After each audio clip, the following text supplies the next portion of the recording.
Are Dear Evan Hansen and Cinderella as bad as everyone says? Yes.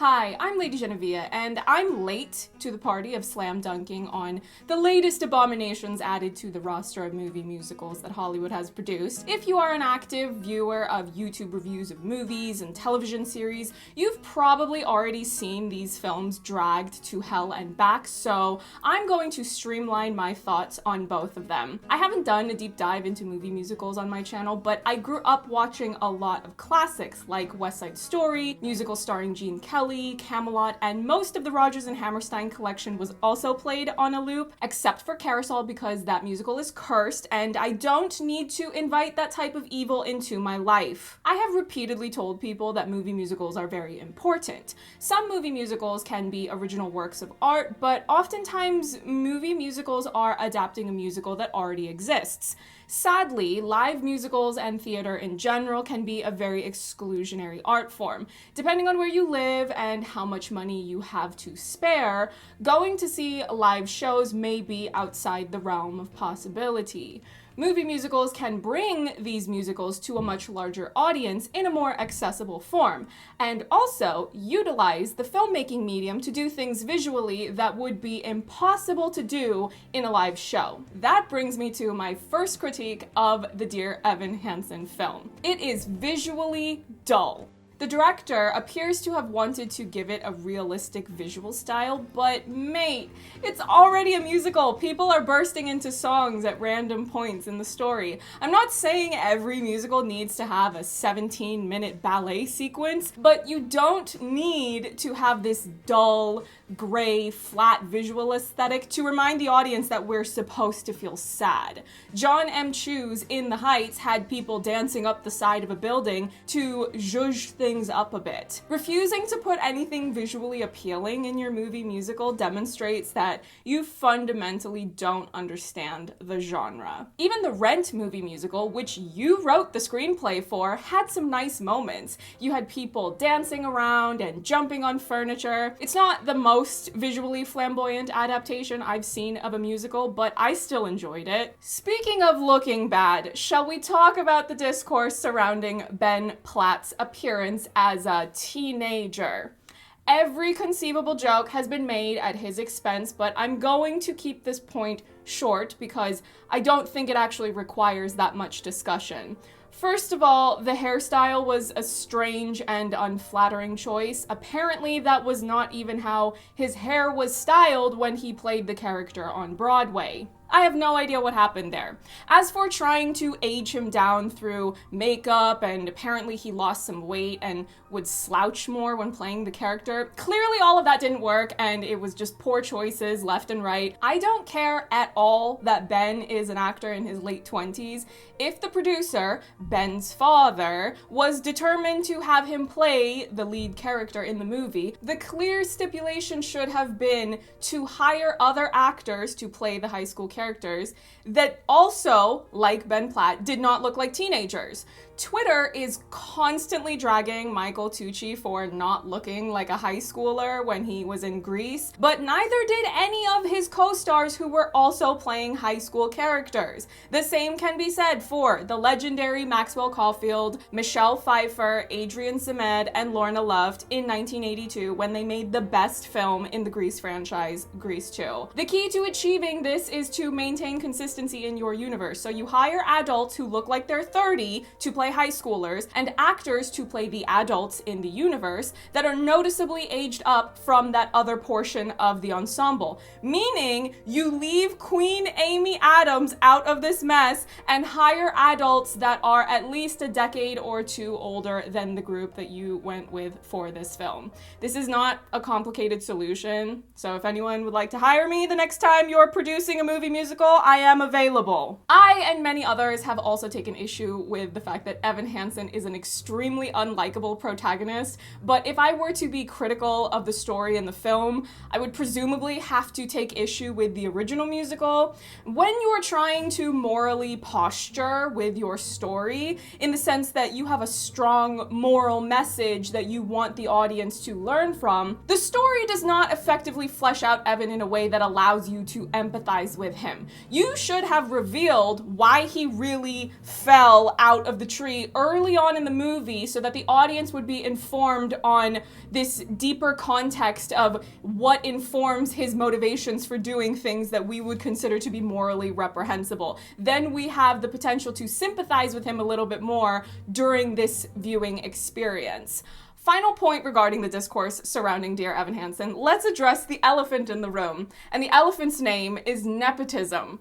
Ben Platt's father, Mark Platt, is a big producer in the industry. He was a producer of Josie and the Pussycats and Legally Blonde, two iconic cinematic masterpieces. Nothing else in his credits will top those two for me, but with a long list of films he's producing, and among other things, he's on the Disney payroll, saying he has money and connections would be an enormous understatement. He also started his own production company called Mark Platt Productions. Gee, I wonder what films Mark Platt Productions has worked on recently. Oh, a very poorly received movie musical called Dear Evan Hansen. There used to be an entire section on the film's Wikipedia page dedicated to the accusations of nepotism, but now they've just taken those quotes and put them under a section with a different title. Perhaps they're trying to hide the scale of the nepotism backlash.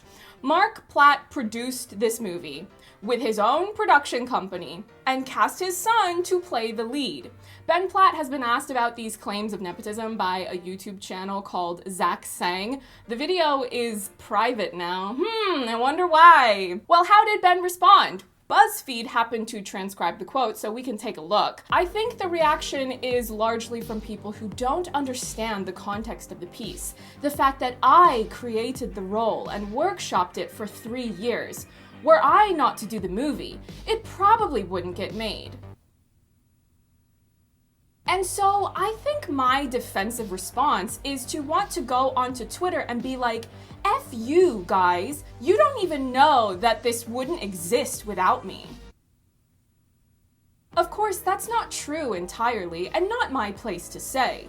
All I have to do is let the work speak for itself.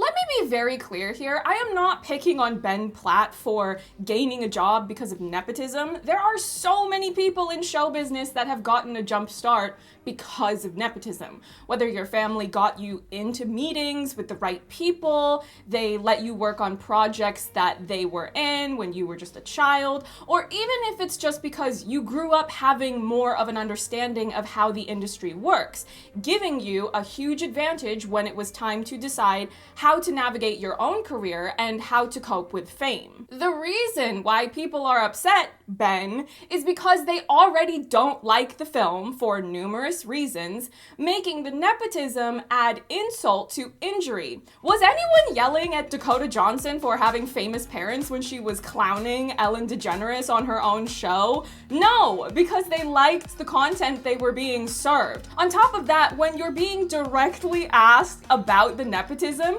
you gave an objectively terrible answer. Do you have a publicist? Your father is producing Disney movies. If you don't have the cash to spare, I'm sure he does. Why would you have not prepared for this? Not to mention, there is already a perfect answer for addressing the Hollywood nepotism topic. Every single time this topic comes up, Twitter digs up the Jamie Lee Curtis quote about her first film role in Halloween. Do you know why you got the job? I auditioned many times, and then it was between me and one other woman whose name I know, but I will never say publicly. I'm sure the fact that I was Janet Leigh and Tony Curtis's daughter, and that my mother had been in Psycho. If you're going to choose between this one and this one, choose the one whose mother was in Psycho, because it will get some press for you. I'm never going to pretend that I just got that on my own, like I'm just a little girl from nowhere getting it. Clearly, I had a leg up. It's the perfect answer. All you had to do, Ben, was state your own version of this as it applies to you and to this project. See, I'm not saying that you need to have the self-awareness of your privilege or that you need to have the empathy for those who dream of being in show business but don't have the head start in doing so that you do, but you just need to act like you do. acting. Is that not what you do for a living? Cinderella. Amazon's Cinderella. Amazon, the same company that is currently trying to create company towns, because apparently Charlie Brooker is not making enough new episodes of Black Mirror. This film has been picked apart at length. So let me narrow this down to just 4 main points. Number 1. We have far too many Cinderellas for you to be lacking in innovation when creating a new one. There's the animated Disney film, the recent live-action remake of that animated Disney film, which was apparently well received. I don't know, I never saw it. There are about 11 million Cinderella story movies because apparently the first one with Hilary Duff wasn't enough. There's also the Rodgers and Hammerstein musical version, which has multiple video adaptations, the number 1 version, of course, being the Whitney Houston one. Cinderella has been done a million times, and this one simply did not do enough to stand out and create its own meaningful identity in the larger collection of Cinderella movies. Number 2, it's a jukebox musical,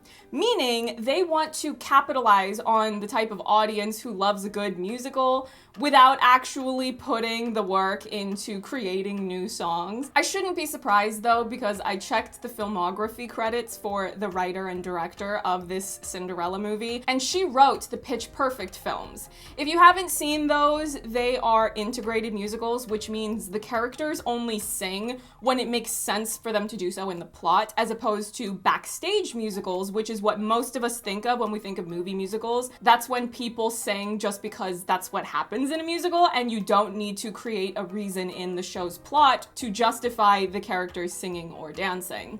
The Pitch Perfect films were also jukebox musicals, meaning the songs that they sang already existed in pop culture. You're not going to tell me that Amazon, with all the workers that this company exploits, does not have the extra funds lying around to hire some composers to write new songs for your Cinderella movie. You're already paying some amount of money to get the rights to play the songs that you put into the movie, but for whatever reason you couldn't be bothered to bring something new. Number 3, Amazon's Cinderella is capitalist propaganda. It pretends to be progressive by saying, #girlboss, the prince doesn't need to be king. His sister can be the heir to the throne. Because monarchies have historically been so beneficial to the people. Think of the tourism value they'll provide to the kingdom. They're totally justified in existing. Do you think Pierce Brosnan and Minnie Driver's characters are related? #girlboss, Cinderella should start a business. Maybe she can open some factories or sweatshops to exploit workers in order to mass produce and mass distribute her dresses. After all, it's very important that the children watching this learn that they too can aspire to find a milquetoast heterosexual romance and follow their dreams of performing labor in a capitalist system until they can join the bourgeoisie and can simply thrive on the profits of proletariat labor. Number 4, James Corden. If you're an avid viewer of movie reviews on YouTube or an active follower of film Twitter shenanigans, you will have seen all the cursed images and clips of James Corden's lines for the same character he plays in every movie musical, his hip thrusting at unsuspecting LA drivers who are just trying to reach their destinations, or the cursed CGI human head mouse body part of the movie. Was I surprised to see James anything for a check Corden in this film? Not at all. Am I surprised that a man who has promoted an MLM for a check and went to a WGA meeting for late night writers and was alleged to have advocated for a lower pay grade for late night writers is in this movie? Why wouldn't he be in the latest Cinderella, made by Amazon, the same company that is making a girl boss movie about the Pinkerton Detective Agency, which was notorious for targeting workers and also for its violent union-busting tactics? If you haven't caught on by now, I'm not actually all that interested in dragging James Corden. As a matter of fact, I can say something nice about him. He got Gael Garcia Bernal to dance on his show, and I'm not going to complain about that. What I would like for people to take away from this poorly reviewed movie musical is to stay alert about the capitalist propaganda that mega corporations try to put into art that it produces. I'm not saying you cannot or should not watch it. That's your choice, ultimately. Just pay attention to what these people are trying to slip in. At the time of recording this video, IATSE is casting votes to strike because of the abysmal treatment the crew of our beloved films and TV series have had to endure for as long as the industry has existed. Remember that whatever industry you work in, the best way to guarantee the necessary changes for the better is to collaborate with your fellow workers and to withhold your labor. If you'd like to see a movie musical that Amazon distributed that did not disappoint me deeply in every conceivable way, be sure to check out Everybody's Talking About Jamie. It was so cute and uplifting and has a queer lead. And speaking of queer leads, everyone make sure that you go see Venom, Let There Be Carnage. It was so good. 5 stars out of 5 stars. Let Andy Serkis direct Venom 3. If you would like for me to do a video discussing Venom, Let There Be Carnage, let me know in the comments. I know I have not been uploading as often, but I started taking some courses that have been keeping me busy off of the internet, but I'm working on finding time to finish the video essay I've been working on for months, and I have something else in the works that I'm hoping everyone will enjoy whenever it happens and I post it. So stay tuned. Bye.